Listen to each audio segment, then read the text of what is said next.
林科技大学研究一套这个讲棒球的姿态分析系统，要提供给学校的棒球队培养选手。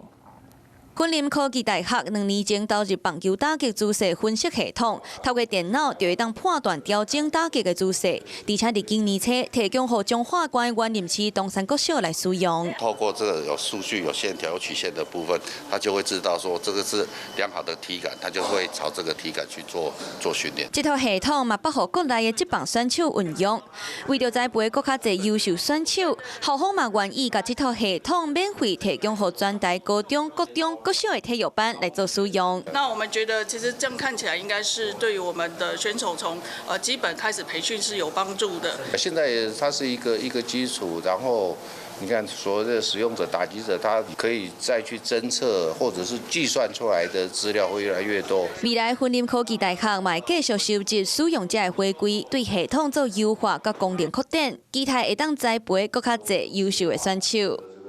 Hello， 我是张新文。想要抢先掌握最及时的新闻资讯吗？赶快订阅、按赞、开启小铃铛，锁定华视新闻 YouTube 频道。